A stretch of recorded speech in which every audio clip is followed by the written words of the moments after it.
You can do that.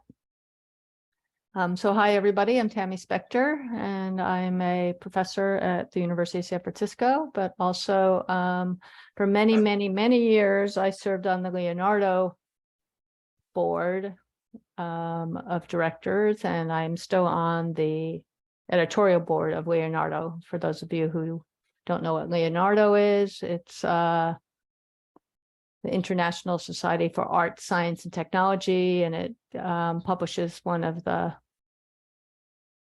most important journals in those intersections worldwide, and runs lots of different programs, including the laser program, which Piero actually started many years ago now. And it's the Leonardo Art Science Evening Rendezvous.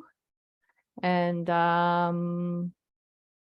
it's a program up within Leonardo. And so if you want to know more about that, you can go into the Leonardo website and check it out. And there's lots of lasers worldwide now, all over the world, happening monthly. So if you like this, you can listen to lots of other people give talks on their work, artists and scientists and everything in between.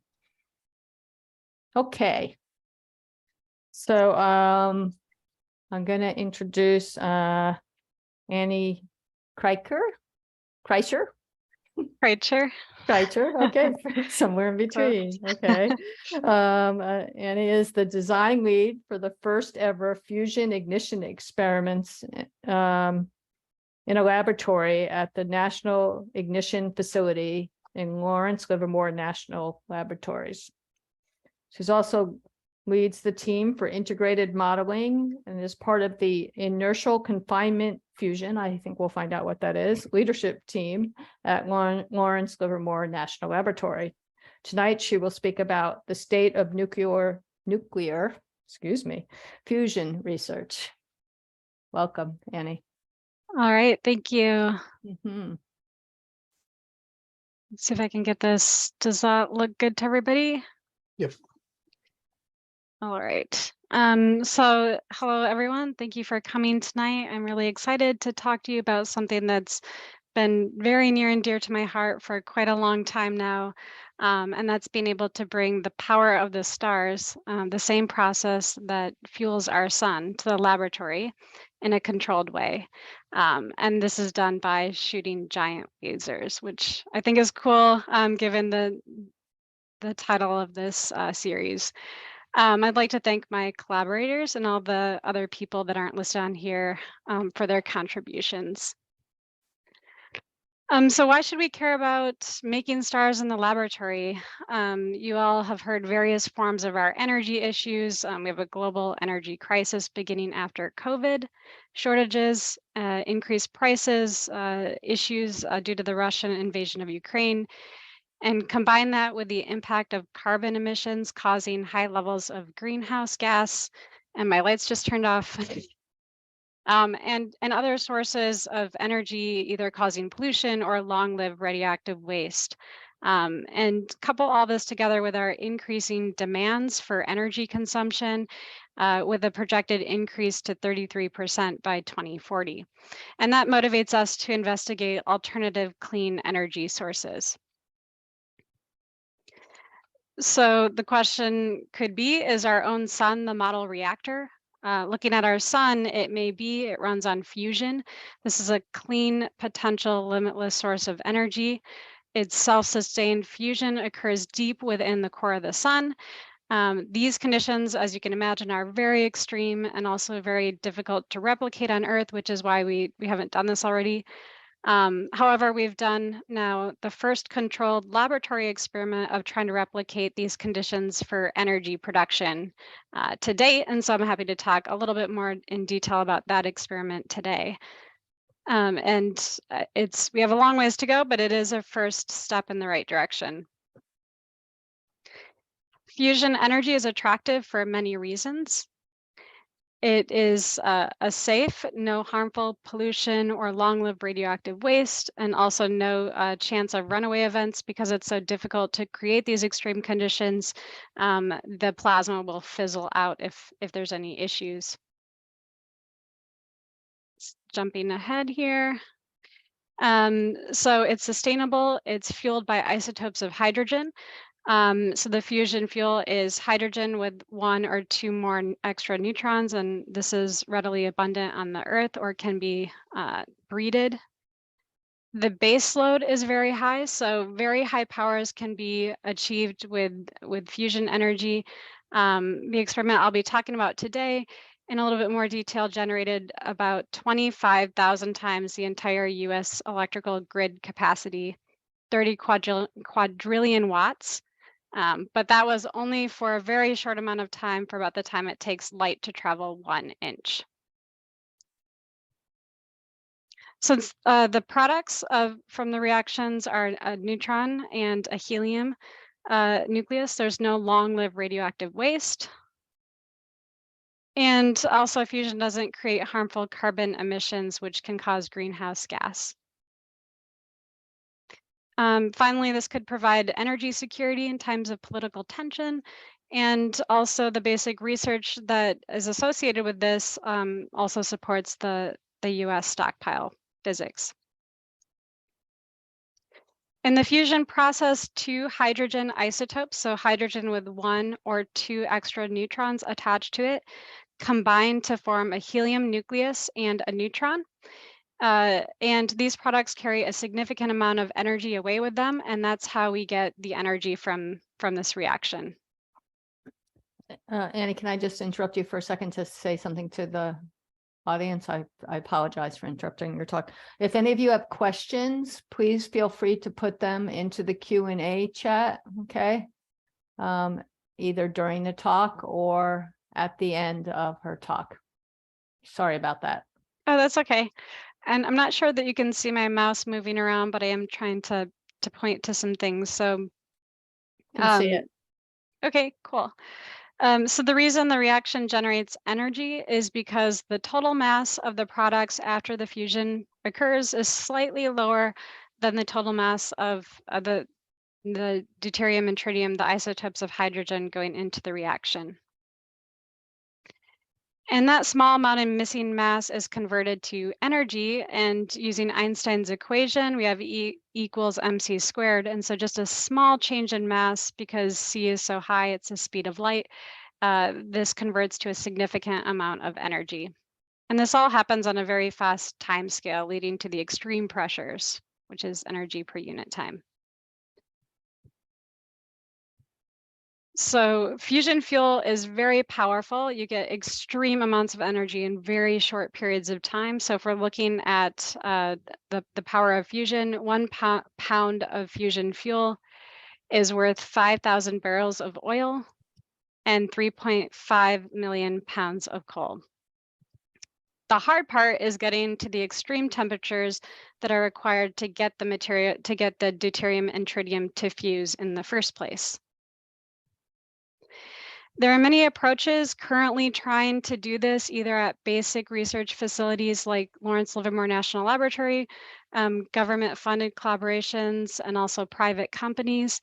I think this is great because we all just want to see fusion energy work within our lifetime and become a reality. And the more people looking at this, the better.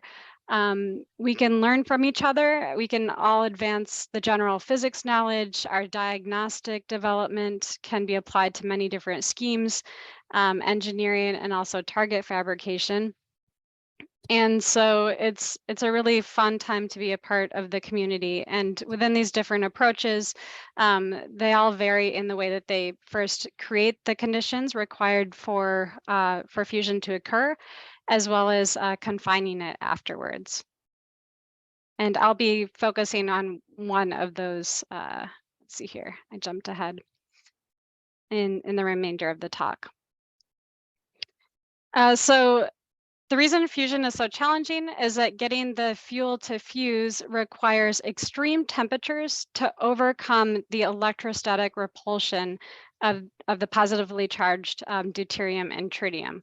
So here we have hydrogen with 1 and 2 extra neutrons, but each is positively charged and they repulse each other. So we have to get them close enough so that the strong nuclear force takes over and we get fusion. And this requires conditions that are really extreme, as I mentioned. These are similar or more extreme than the center of the sun. For our approach, we need more than tens of millions of degrees. We need pressures exceeding 2 times the center of the sun. And we need to do this for a long enough time to ignite. So igniting is when you get more fusion energy out than required to create the fusion. But there is some good news. Once you start to get to the right conditions, things take over. So if you can get to the right conditions, you get self-heating or self-sustainment for a duration of time, and that can help quite a bit. And that was one of the main reasons that we were able to achieve net energy gain from the target. So we had done this now for the first time at NIF and Livermore, showing that gain in the laboratory is possible. And I'll talk about specifically what gain number I mean in a few slides. This is important for all the approaches, and I think it's been invigorating the field.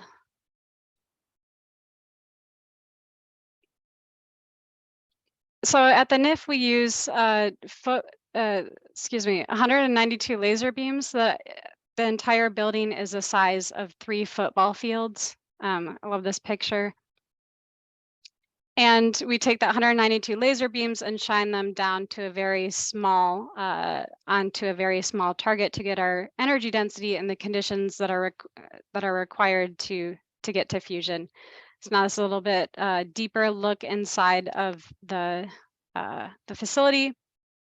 So the laser energy is all directed towards a target chamber, which is situated over here. It's about 10 meters in diameter, and it's blown up over here. So the lasers come in through these ports. They all shine to the middle of this chamber. So all these beam lines coming in and the lasers hit in the center.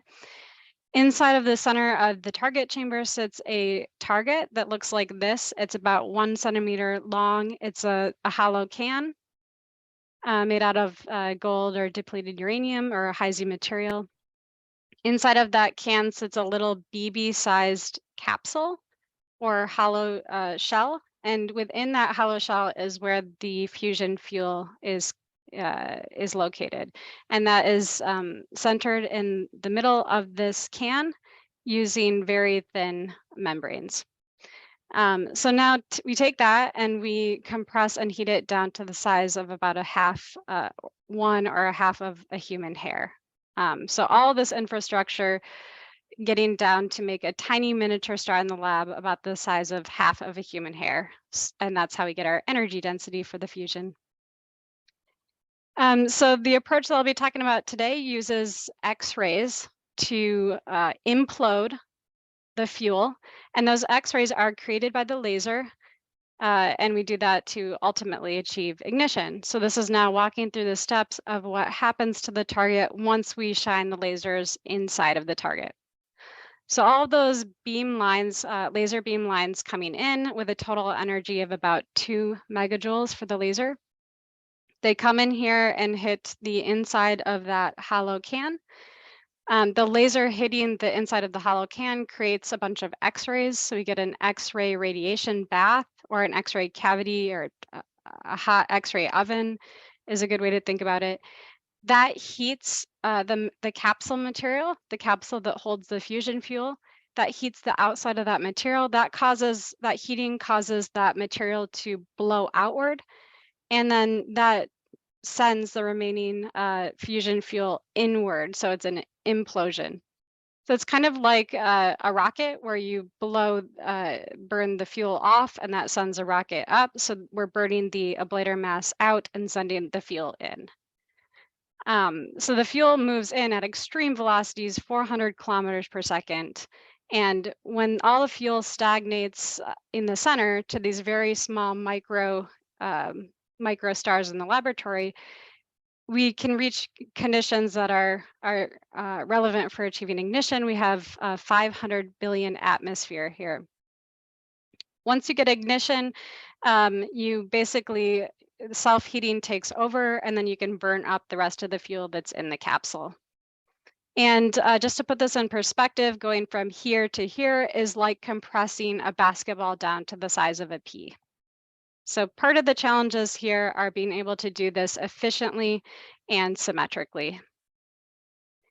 On December 5th, 2022 at 1 a.m., We made a fusion plasma the size of a human hair that created more fusion energy out than the laser energy into the target. So we call this target gain greater than 1. This is about 1.5.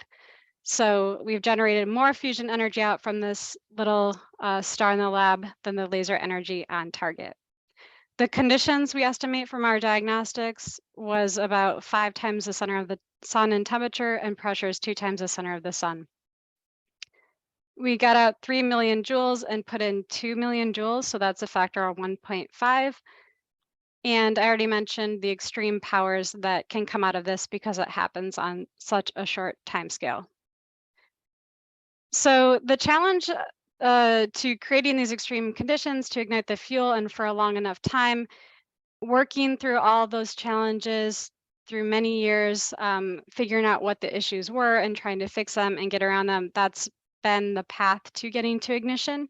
So it's been a very constructed path of making progress and steps to try to get to heat the plasma enough for self-heating to take over.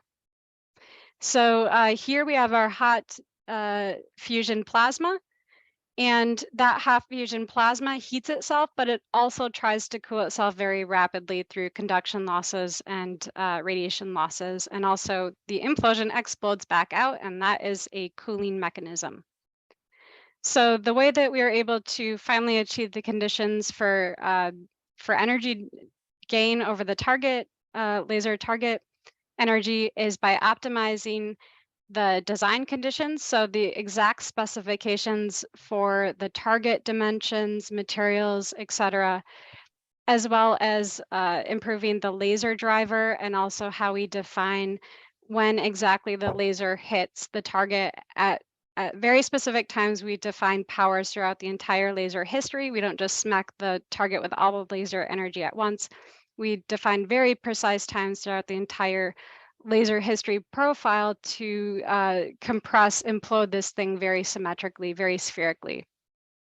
And also the quality of the target. So defects in the target at this point with our current conditions, the implosion performance is sensitive to defects on the size, about the size of bacteria. So generating very high quality targets has also been an area of improvement over the last several years. And then just a little bit more specific details. So for the December 5th, 2020 experiment, we made a few design changes to the target and the laser compared to the previous experiment that had about a third of the energy. And what this was increasing how thick the capsule was that held the fusion fuel. So we increased that by only about 7 or 8%. And the reason that we did that was because that helps us hold the implosion together longer before it explodes back out, and that helps us burn up more of the fusion fuel. There was other benefits to doing this and the laser changes, and that also helped us be less susceptible to issues with target quality, which is something that we had been struggling with. One of the other optimizations came through making it more spherical. So as I said, we're trying to compress something the size of a basketball down to the size of a pea. And if we don't do that spherically symmetric, we can't efficiently couple the driver energy to our plasma. And so the adjustments to the laser pulse were to create a more uniform radiation bath. So when the laser is coming into the target, we're creating X-rays, but the wall doesn't stay where it is. It actually moves into the path of all the laser beams. And this is a very complicated physics and done throughout the entire implosion trajectory when the laser's on. So being able to control how spherically symmetric the drive is around the implosion is very important. One thing to note is that while it seems like it's taken us many years to get here, we're at a point where we're making rapid progress. So here's a plot of fusion energy produced as a function of date. And you can't see it here, but there actually are, the bars start here. And there's all these bars are all of the attempts that had been made at the National Ignition Facility to create the conditions required for ignition. And then this is the last couple of years. So once we start to fix all of the physics issues that we can see, and come up with mitigations for them and design changes that work around them, then we start to see ignition more frequently, and then eventually burning up more of the fusion fuel. And the plan is to try to get more of the fusion fuel burned up. So the other thing that's really cool about working at the NIF is it's the best diagnosed HED high energy density plasma on the planet. There's so many detailed diagnostics here, and this is done in collaboration with so many universities and other laboratories. And so we can really get a detailed picture of what the plasma looks like and the issues that are wrong with it. And that's really helped us accelerate fixing those problems and getting to the right conditions in the last several years. It's still a long way to go. So NIF, the National Ignition Facility where we did this experiment, is a research facility. It's intended to improve the basic understanding of these types of plasmas and to study them. It's not itself intended to be powered into the grid. Those designs would look slightly different. Those would be higher gain designs, meaning higher fusion energy out designs. And there's a lot of ideas for continuously improving on what we just did. There has to be engineering developments in the laser and the target, and a lot in terms of getting higher laser efficiency and cheaper targets, being able to build many of these targets and also in a cost-effective way. Because these bursts happen in a very short period of time, they have to be done continuously for an operating, or at a very high frequency for an operating plant. So these recent results haven't reinvigorated the field, and humans are what make things happen. People do amazing things. I mean, being able to fly, go to the moon. And I think even just looking at the engineering detail inside of your phone, being able to hold a computer in your hand, essentially. So I think, and I hope one day we'll look back at this as the start and of something good to come. And with that, I will take questions. Well, thank you. Thank you. Very nice presentation. I have some questions, if I may go first. So we have different sources of energy, and each of them implies depending on something, some kind of dependence. Right now, of course, especially Europeans are faced with a dependence on oil and gas. And if we go solar, then we depend on the countries that produce lithium.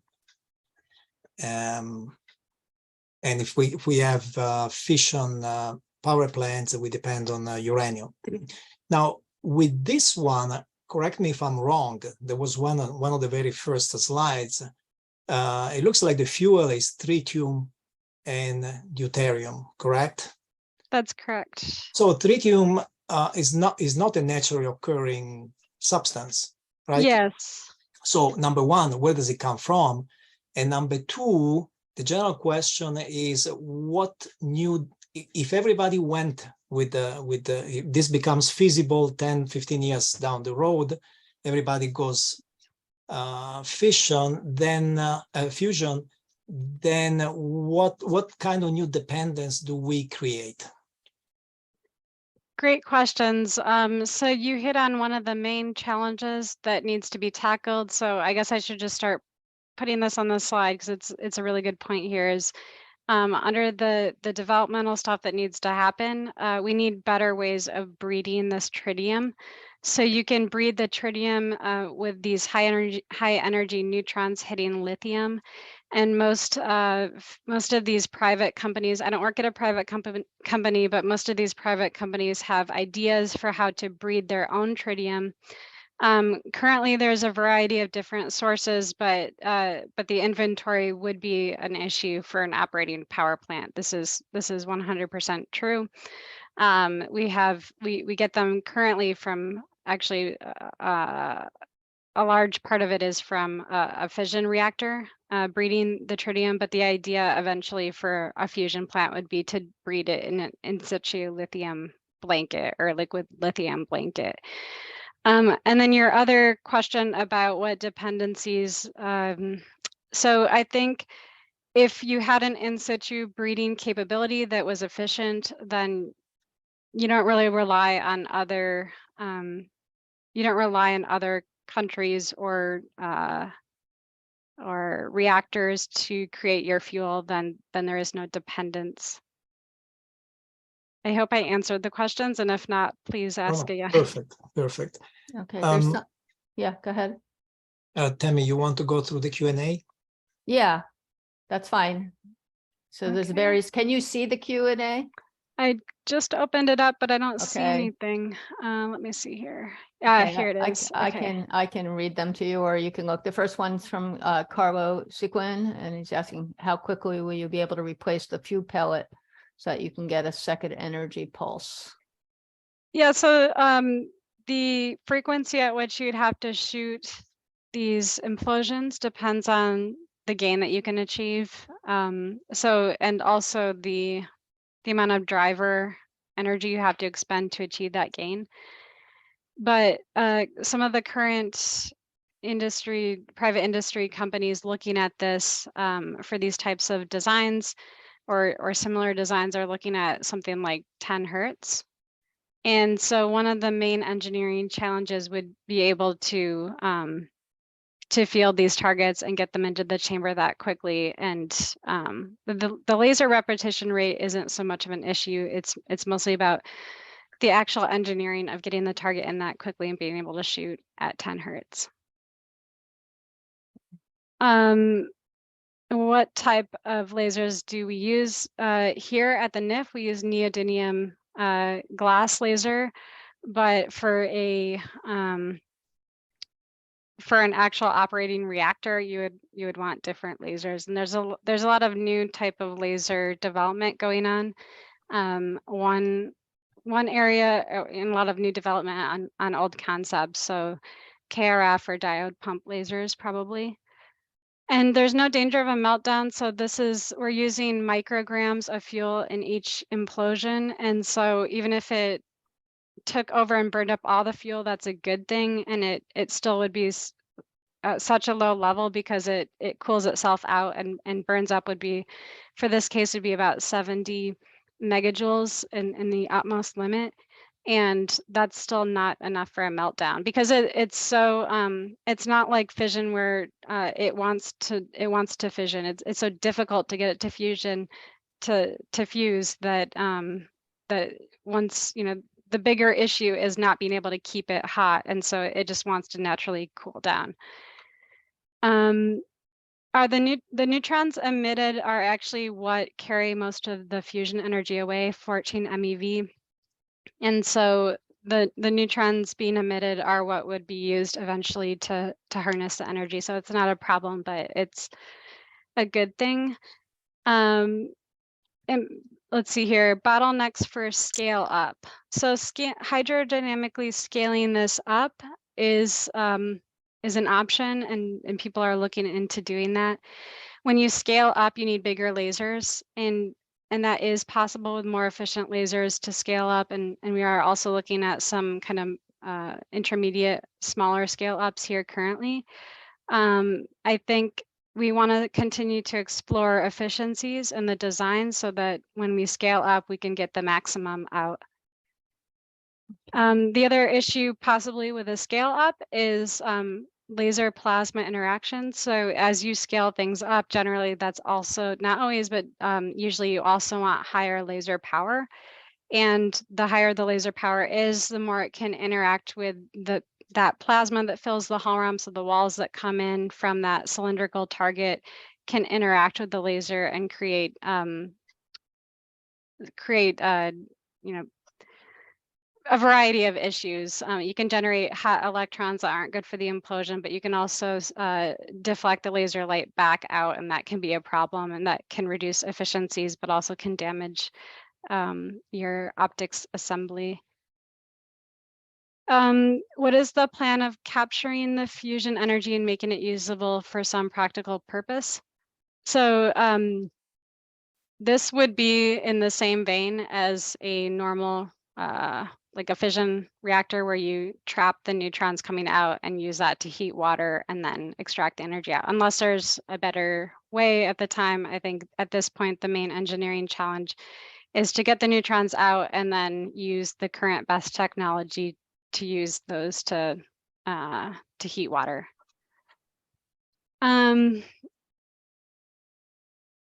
The time scale. In terms of like the near term time scale and what we can do here at the Lawrence Livermore National Laboratory, we are able to scale up the laser energy and do some scale up tests in the next several years. The times, each one of these private companies looking into power generation has their own time scale, and there's sort of, I've heard variations from 10 to 20 to 30 years for the different sets of milestones for those private companies.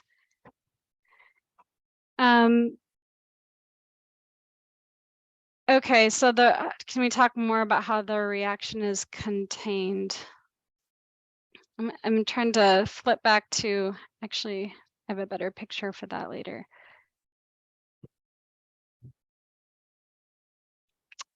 So it's really hard to get the entire amount of fuel, that fusion fuel that you put into the capsule, to these extreme, to the conditions that are required to make a lot of fusion so that it can heat itself. So the approach we take is called hotspot ignition, where you take a small amount of the initial fuel and do mechanical work on that initial fuel. And the mechanical work, that's the implosion part, is done by a dense DT, a dense fuel piston. So this piston here is actually, that's compressing and doing work on your hot plasma, is also made up of the fuel. And so what happens here is you implode it, and then the plasma gets really hot. And if you get ignition, you can, a burn wave travels through the rest of the fuel and burns it up. And so the idea, and that happens as the thing is trying to blow back out and cool itself off. And when that happens, it's all over. So instead of the concept of trying to sit there and confine a hot plasma for a duration of time, sort of like what magnetic confinement is trying to do with very powerful magnets, here we're just trying to keep this little tiny star alive for long enough so that we can burn up the fuel that's in it before it explodes back out. So there really is no containment. It's implosion, heating, explosion, out. Can you burn up the fuel before it's all over, and then fire the next one? And I think I answered all the You questions. did, thank you. Can I ask Good one job. more? One quick more. Go for it. Not to be devil's advocate, but something I've been trying to figure out. The possible use of a fusion nuclear plant to make nuclear weapons. A hydrogen bomb relies on fusion, right? So could that technology, could that power plant be misused to advance a nuclear bomb program? So I'll try to answer this in the most clear way that I think I can, which is, here we're imploding micrograms of fuel at a given time of DT, and this is extremely hard to do with our drivers that we have. And when you're in a bomb type situation, you need something else that that is not part of any of this to implode the types of materials that are in those bombs, which is a fission bomb. Right. And so because we are trying to do this with laser drivers for a very small amount of material, it is not a security risk. Thank you. Great. Okay, thank you so much. for your talk. Really interesting. I think we'll have to end the questions now so we can move on to our next speaker.